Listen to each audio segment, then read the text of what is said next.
किशन नाम का एक गरीब आदमी सर्दियों के दिनों में गर्म दूध का ठेला लगाता था। इलायची और केसर के स्वाद वाला गर्म दूध गांव के लोगों के बीच लोकप्रिय था। गांव में जब लोग सैर पर निकलते तो किशन के ठेले पर रुककर गर्म दूध जरूर पीते। दिन भर उसके ठेले पर भीड़ लगी ही रहती थी। सर्दियों की सुबह और गर्म दूध का ठेला, बिल्कुल सही है। हम सभी ग्राहकों को बहुत आराम है।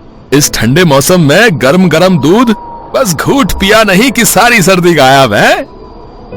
किशन, तुम्हारे हाथों का गरम गरम दूध जो है हमारी ठंडी सुबह का सबसे अच्छा हिस्सा है भैया। हमें गर्म और ऊर्जावान रखता है ये। धन्यवाद। आप सभी की सेवा करना मेरे लिए खुशी की बात है। ये लीजिए साहब, आपका गिलास। किशन, एक गिलास जो है मेरा भी गरम गरम लगा दो भाई। हाँ भैया जी, अभी देता हूँ। किशन जो दूध बेचता था वो बहुत ही ताजा और स्वादिष्ट होता था। उसमें कोई मिलावट नहीं होती थी, इसीलिए लोग कड़कती सर्दी में भी सुबह सुबह किशन के दूध के ठेले का इंतजार करते थे। पर राका नाम का एक बदमाश रोजाना किशन को तंग करने उसके ठेले पर आ जाता था। राका किशन के ठेले से दूध पीता पर कभी भी पैसे नहीं देता था। किशन कई बार राका से पिछला हिसाब करने के बारे में कह चुका था, पर राका हर बार उसे टाल देता था और दूध पीने के बाद बिना कुछ बोले वहां से चला जाता था। एक ठंडी सुबह जैसे ही किशन ने अपना ठेला तैयार किया, राका उसके ठेले पर आता है। लाओ किशन, गर्मा गर्म एक गिलास दूध दो, बहुत ठंड हो गई आज तो। ये लो। अरे वाह, गरम गरम दूध पीकर सारी ठंड दूर हो गई। चलो चलता हूं। राका भाई, अभी मेरी बोनी नहीं हुई है, आज के पैसे दे दो। ठेला लगाते ही पहला गिलास तुम्हें दिया है। क्या कहा? तू मेरे से पैसे मांगेगा? अबे, जानता भी है मैं कौन हूं। मैं इस गांव का बड़ा बदमाश हूं। मेरे आगे कोई नहीं बोलता। मैं एक फूटी कौड़ी भी नहीं दूंगा और रोज ऐसे ही मुफ्त में दूध पीने आऊंगा। राका भाई, ये तो नाइंसाफी है। ऐसे रोजाना नहीं चलेगा। हर रोज मैं तुम्हें मुफ्त में दूध नहीं दे सकता। राका गुस्से में किशन का ठेला पलट देता है, जिससे गर्म दूध गिर जाता है और कंटेनर टूट जाते हैं। सारे ग्राहक डर कर वहां से भाग जाते हैं। राका, ऐसा मत करो, मुझ गरीब पर तरस खाओ राका। अब देखता हूं तो यहाँ गर्म दूध का ठेला कैसे लगाता है। अपने लिए कोई और जगह ढूंढ, और यहाँ दिख मत जाना। मुझे मना करने का नतीजा देखा। किशन का सारा ठेला बर्बाद हो गया। कितने पैसों का नुकसान हो गया। उस गरीब के पास तो अब इतने पैसे भी नहीं थे कि वो दोबारा काम को शुरू कर सके। किशन बहुत परेशान रहने लगा। तुम पुलिस को बता दो ना कि राका तुम्हारे साथ कैसा बर्ताव करता है। जब पुलिस की मार पड़ेगी तो अकल ठिकाने आ जाएगी उसकी। उसको सजा जरूर दिलवाओ जी। ऐसे कैसे वो हमारा नुकसान कर सकता है? हाँ, तुम ठीक कह रही हो। मैं कल सुबह ही पुलिस स्टेशन जाता हूँ और राका के खिलाफ रिपोर्ट दर्ज करवा दूंगा। अच्छा, मैं अभी थोड़ी देर में आता हूँ। किशन घर से बाहर किसी काम से निकला। अचानक उसने राका के घर के बाहर भीड़ लगी हुई देखी। राका का घर आग की लपटों में घिरा हुआ था। अरे अच्छा हुआ है, राका जैसे बदमाश के साथ ऐसे ही होना चाहिए। गांव में उसने सबको बहुत तंग किया हुआ था भैया। अब पता चलेगा जब उसके बीबी बच्चे आग में झुलस कर मर जाएंगे। हाँ भैया, सही कह रहे हो। राका तो घर के अंदर है ही नहीं। उसके कर्मों की सजा जो है उसके परिवार को मिल रही है। आज उसका पूरा परिवार आग में जल जाएगा, तभी उसे अक्ल आएगी भैया। अरे ये किशन कहाँ जा रहा भैया? ए किशन भाई, ए तुम अंदर क्यों जा रहे हो? अंदर आग है भैया। ए तुम आग की लपटों में आ जाओगे भैया। अरे भाई, मरने दो ना उसके परिवार को। तुम्हारे साथ भी तो उसने कितना गलत किया। तुम्हारा तो सारा काम ही बर्बाद कर दिया उसने। किशन ने लोगों की बातों को अनसुना कर दिया और वो घर के अंदर घुस गया। किसी तरह उसने राका की पत्नी और दोनों बच्चों को आग से बचाया। जैसे ही किशन उन्हें लेकर बाहर आ रहा था, अचानक राका भी वहां पहुंच गया और उसने सब अपनी आंखों से देख लिया। मेरी पत्नी, मेरे बच्चे। किशन, तुमने मेरे परिवार को बचाया।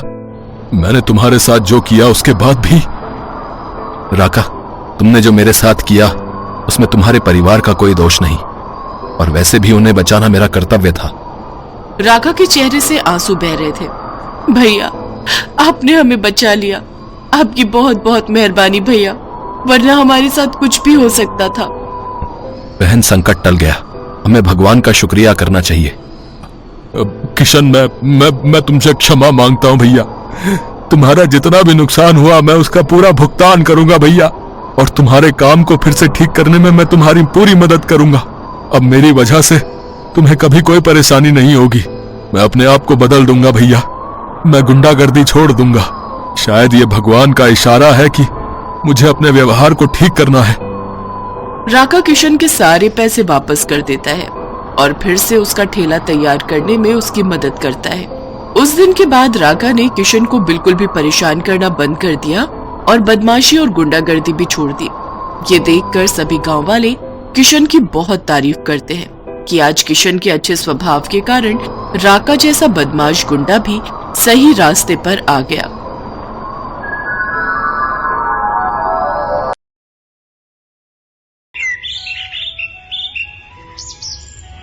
सुलेखा की शादी के 2 दिन बीत गए हैं। नया ससुराल उसे अच्छा लगने लगा है। इन 2 दिनों में उससे सभी ने प्यार से बात की है और उसका पति सुरेश तो उसके प्यार में दीवाना है। सुलेखा सपनों की जिंदगी जी रही है, लेकिन रात को उसका पति उससे कहता है, सुलेखा, आज 2 दिन हो गए हैं हमारी शादी को, तुमने अभी तक रसोई में कदम ही नहीं रखा। वो जी, नया नया घर है ना, इसीलिए सब कुछ समझने में थोड़ा समय लग रहा है। मैं बहुत जल्दी रसोई में जाऊंगी, आप चिंता मत कीजिए। बहुत जल्दी नहीं, तुम कल ही रसोई में जाओगी और नाश्ते में चाउमीन बनाओगी। तुम्हें जिस दिन हम देखने गए थे उस दिन चाउमीन बहुत बढ़िया बनाई थी तुमने, कल वही बनाना, ठीक है? ये सुनकर सुलेखा घबरा गई। वो मन ही मन सोचने लगी, अरे अब क्या बोलूं इन्हें क्या पता कि मुझे खाना बनाना ही नहीं आता। सुलेखा उसी दिन के बारे में सोचने लगी। असल में उसने खाना बनाना कभी सीखा ही नहीं था, लेकिन उसकी माँ ने उससे कहा, आज तुझे देखने लड़के वाले आ रहे हैं। वो लोग अगर खाना बनाने के बारे में पूछे तो बोलना कि तुझे सब कुछ बनाना आता है। ठीक है माँ।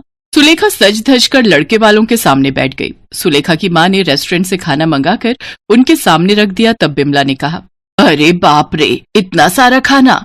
हाँ जी, सब कुछ मेरी बेटी ने अपने हाथों से बनाया है, खाकर देखिए। रेस्टोरेंट का चाउमीन बहुत अच्छा था। चाउमीन खाकर सभी सुलेखा की बहुत तारीफ करने लगे। वाह, चाउमीन तो बहुत स्वादिष्ट है, मुझे चाउमीन बहुत पसंद है। हाँ बेटा, अब तुझे हर रोज चाउमीन खाने को मिलेगा, बस एक बार ये शादी हो जाए। और शादी हो भी गई। अब सुरेश चाउमीन खाने के लिए जिद करने लगा। अगले दिन सुबह सुलेखा नींद से उठी और उसकी जेठानी ने उससे कहा, सुलेखा, जल्दी से रसोई में जाओ और हमारे लिए चाउमीन बना कर लाओ। देवर जी कब से इंतजार कर रहे हैं। हाँ सुलेखा, जल्दी से चाउमीन बनाओ, पेट में चूहे दौड़ रहे हैं। सुलेखा पूरी तरह से घबरा गई। वो रसोई में चली गई और अपनी माँ को कॉल लगाया। क्या बात है बेटी, सुबह सुबह कॉल क्यों किया? सब कुछ ठीक तो है ना? नहीं माँ, गड़बड़ हो गई। ये लोग मुझे चाउमीन बनाने को कह रहे हैं। आपने उस दिन झूठ क्यों बोला था? झूठ नहीं बोलती तो तेरी शादी कैसे होती? तुझे खाना बनाना नहीं आता है, इस वजह से वो लोग तुझे कभी नहीं अपनाते। अब तो मैं भुगत रही हूँ ना माँ, अब मैं चाउमीन कैसे बनाऊँ, आप ही बताइए। बहुत आसान है बेटी, पहले पैकेट से चाउमीन को निकाल कर पानी में उबाल ले, उसके बाद सब्जियों को तेल में फ्राई कर ले, उसके बाद। कभी वहाँ सुलेखा की सास आ गई। सुलेखा को फोन काट देना पड़ा। क्या बहू, चाउमीन बना रही हो ना? बनाओ बनाओ, मेरे मुंह में पानी आ गया है। क्या जबरदस्त चाउमीन बनाई थी तुमने उस दिन। धन्यवाद माँ जी, लेकिन क्या तुम्हें कुछ मदद चाहिए क्या? नहीं नहीं, मदद की जरूरत नहीं है, मैं कर लूंगी। ठीक है बहू, अब जल्दी से बनाओ। ये कहकर बिमला चली गई। सुलेखा ने फोन की ओर देखा, फोन की बैटरी खत्म हो गई थी। अरे यार, ये भी कोई टाइम है बैटरी खत्म होने का। माँ ने क्या कहा था? चाउमीन को पानी में उबालना पड़ेगा। हाँ, मैं वही करती हूँ। सुलेखा के पसीने छूटने लगे, लेकिन सुलेखा ने हार नहीं मानी। उसने पैकेट से चाउमीन निकाली और उबलते हुए पानी में डाल दी। जब तक चाउमीन उबल रही है मैं सब्जी काट लेती हूँ, गाजर, बीन्स और प्याज। हाँ, इतना तो पता ही है मुझे। सुलेखा गाजर काटने के लिए तैयार हो गई। उसने एक हाथ में गाजर को पकड़ा और एक हाथ में चाकू को पकड़ा। वो जैसे ही गाजर को काटने गई, वैसे ही गाजर उसके हाथ से फिसल कर बर्तनों से टकरा गई। सारे बर्तन नीचे गिर गए। बर्तन गिरने की आवाज से बिमला और सावित्री वहां आ गई। क्या हुआ बहू, क्या हुआ? बर्तन कैसे गिर गए? तू ठीक तो है ना सुलेखा? हाँ दीदी, ठीक हूँ। वो माँ जी, बर्तन में हाथ लग गया था। आप चिंता मत कीजिए, आप लोग जाइए, मैं चाउमीन बनाकर लाती हूँ। बिमला और सावित्री चली गई। सुलेखा बहुत मुश्किल से गाजर काटने लगी। गाजर को उसने मोटा मोटा करके काट लिया। उसके बाद उसने उसी तरीके से बीन्स भी काट लिया। लेकिन उसके बाद जब वो प्याज काटने लगी तब उसके तोते उड़ गए। प्याज काटने की वजह से उसकी आंखें जलने लगी। उसकी आंखों से आंसू गिरने लगे। ये क्या हो रहा है मेरे साथ? इससे अच्छा तो मैं शादी से पहले खाना बनाना सीख लेती। मुझे घर जाना है, माँ मुझे ले चलो। लेकिन अब रो के क्या फायदा, शादी तो हो गई है ना, काम तो करना ही होगा, खाना भी बनाना ही होगा। यही सब सोचकर सुलेखा फिर से चाउमीन बनाने में लग गई। प्याज काटने के बाद उसका ध्यान उबलते हुए चाउमीन पर गया। इतनी देर से उसने चाउमीन पर ध्यान ही नहीं दिया था। उसने देखा वो चाउमीन ज्यादा पक गया है। अरे ये क्या, ये चाउमीन तो चाउमीन जैसा रह ही नहीं, ये तो खीर जैसा लग रहा है। हे भगवान, मैं किसी काम की नहीं हूँ, मेरा क्या होगा। तभी बाहर से सुरेश चिल्लाया, सुलेखा और कितनी देर लगेगी, मुझे काम पर भी जाना है। लाती हूँ, बस 5 मिनट दीजिए। सुलेखा ने जैसे तैसे उसी ज्यादा पके हुए चाउमीन में सब्जियों को मिला दिया और उन्हें बिना कोई तेल मसाले के तेल में तल दिया। उससे जो चीज बनी उसे देखकर सुलेखा को ही उल्टी आ गई। ये तो दिखने में बिल्कुल गोबर जैसा है, हे प्रभु आज मुझे बचा लो। चाउमीन लेकर सुलेखा रसोई से बाहर आई और खाने की टेबल पर रख दी। उसके दिल की धड़कन बढ़ गई। अरे वाह, क्या चाउमीन बनाई है तुमने। हाँ बहू, दिखने में तो बहुत सुंदर है, पता नहीं खाने में कितनी स्वादिष्ट होगी। चलिए माँ जी, शुरू करते हैं।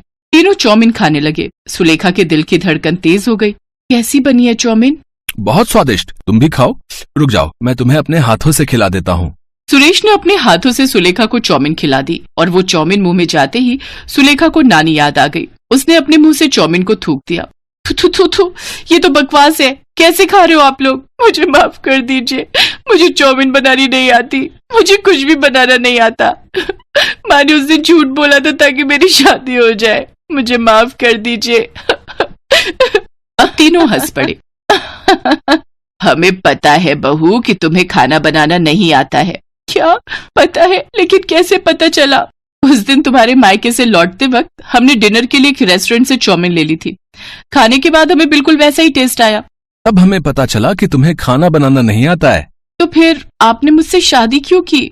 बहू, खाना बनाना जरूरी होता है, लेकिन उसे शादी से पहले ही सीखना पड़ेगा, ये किसने कहा? शादी के बाद भी सीखा जा सकता है। तुम हमें बहुत पसंद आई थी सुलेखा, इसलिए हमने शादी के लिए हाँ बोल दिया था। आप लोग कितने अच्छे हो, मैं आज से ही खाना बनाना सीखूंगी। चलो सुलेखा, मैं तुम्हें सिखाऊंगी। सावित्री सुलेखा को खाना बनाना सिखाने लगी। कुछ ही दिनों में सुलेखा खाना बनाने में माहिर हो गई।